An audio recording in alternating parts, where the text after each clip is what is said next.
अस्सलाम वालेकुम वरहमतुल्लाहि वबरकातुहू। Welcome to HBH training institute. HBH training institute में आपका स्वागत है। आज हम देखने जाएंगे रेजिस्टेंस। रेजिस्टेंस क्या काम करता है, मोबाइल में उसका क्या रोल है। ओके, रेजिस्टेंस करंट को कम करके आगे भेजता है। ठीक है, करंट को कम करके आगे भेजता है कैसे, उसके ओम्स पे डिपेंड करता है, उसके अंदर कितने ओम्स है उसके हिसाब से वो करंट को कम करेगा। ठीक है, रेजिस्टेंस में 5 टाइप के होते हैं। कितने टाइप के होते हैं? 5 टाइप के। नॉर्मल, फ्यूज, कोड, नेटवर्क और डुअल, इस तरीके से 5 टाइप के रेजिस्टेंस होते हैं। रेजिस्टेंस का काम होता है करंट को कम करके आगे भेजना।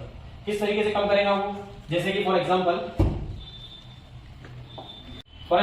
रेजिस्टेंस किस तरह से करंट को कम करता है वो हम देखेंगे। मान लीजिए एक रेजिस्टर है ये, जो सीरीज में है। सीरीज का मतलब ये है कि दोनों साइड से वर्किंग में रहता है कंपोनेंट, उसको सीरीज कहते हैं। ओके, 1.8 का वोल्टेज अगर यहां से आ रहा है तो यहां कितना देगा, वो डिपेंड करता है उसके ओम्स पे। अगर ये मान लो 0 to 400 ओम्स है, 0 to 400 ओम्स है अगर ये, तो ये करंट को कितना कम करेगा वो देखते हैं। अगर 0 to 400 है तो ये वोल्टेज को कुछ नहीं कम करेगा, ये अगर करा भी तो हल्का फुल्का करेगा, जिससे उसको कोई फर्क नहीं पड़ेगा। ओके, इसका मतलब ये है कि यहां से रजिस्टर निकाल के आप जंपर भी कर सकते हो। ओके, उसके बाद हम देखते हैं अगर ये ओम्स बढ़ते हैं तो क्या होगा। यहाँ पे 1.8 का वोल्टेज आ रहा है। ओके, और ये है 1K का, 1 किलो ओम्स का रजिस्टर है, तो ये करंट को कहीं ना कहीं कुछ ना कुछ कम करेगा, है ना, करंट को कम करेगा। उसी तरह अगर इसमें और बड़ा रजिस्टर डाल दिए, बड़ा साइज में नहीं, बड़ा उसके वैल्यू में। ओके, साइज डजंट मैटर, कितना रजिस्टर बड़ा दिख रहा है छोटा दिख रहा है उससे कोई मैटर नहीं करता। यहाँ पे मैटर करता है उसके अंदर के ओम्स। ठीक है, ये यहाँ पे आ रही है 1.8 की वोल्टेजेस, तो ये है 1 mega ohms, kilo ohms, mega ohms.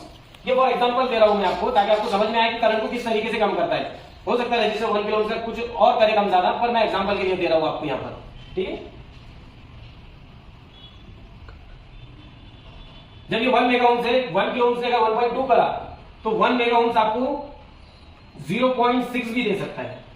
ठीक है, इस तरीके से। अब ये ओम्स क्या चीज है, ओम्स उसके अंदर के रेजिस्टेंस है। क्या है? रेजिस्टेंस है। आप मान लो कि मैं एक करंट को एक मेटल की स्टिक पे सप्लाई कर रहा हूं, तो मेटल की स्टिक कितनी लंबी है उस पर डिपेंड करेगा कि उसके एंड पॉइंट पे करंट कितना जाएगा। ठीक है, अगर इतनी है तो मैं यहां लगाते यहां मेरे को शॉक मारेगा, और यहां से अगर मैं 1 किलोमीटर तक लंबा उसको मेटल स्टील को कर दूं, यहां करंट लगाए बाद देखो 1 किलोमीटर के बाद उसका करंट नहीं मिलेगा। ठीक है, उसके बाद मैं 100 किलोमीटर कर दूं उसको, तो वहां तो करंट महसूस भी नहीं होगा। ठीक है ना, तो इसी तरह से क्या होता है, रेजिस्टेंस होता है। करंट लगाए बाद करंट को जब सप्लाई करना पड़ता है ना, ट्रैवल करना पड़ता है उस चीज पे से, तो क्या होता है, करंट कम होते चले जाता है आगे। जैसे कि ये 400 ओम्स का है, तो यहां से करंट पहुंचने में टाइम नहीं लगेगा। उसी तरह अगर इसको मैं लंबा कर दूं, थोड़ा किलो ओम्स में कर दूं, तो ये क्या होगा, इसको ट्रैवलिंग करने को करंट को क्या होगा, टाइम लगेगा। उसके ऊपर से रेजिस्टेंस होते हुए जाता ना, वो उसको लगते हुए जाता है। लगते हुए जाने का मतलब, रेजिस्टेंस का मतलब ये है कि रेजिस्टेंस पैदा कर रहा, यानी उसको लगते हुए जा रहा। तो इसी तरह मेगा ओम्स में और लंबी लाइन रहेगी। आपके समझ में आया ना करंट को किस तरीके से कम करता है रजिस्टर। रजिस्टर अगर खराब हो जाए तो ये सीरीज में है, तो ये कभी भी शॉर्ट नहीं होगा, ये ओएल होगा। ओके, अगर इसके बारे में और कुछ जानकारी चाहिए आपको तो कमेंट्स में मैसेज करिए, इंशाल्लाह उसमें भी आपको हेल्प कर देंगे। Okay, thank you.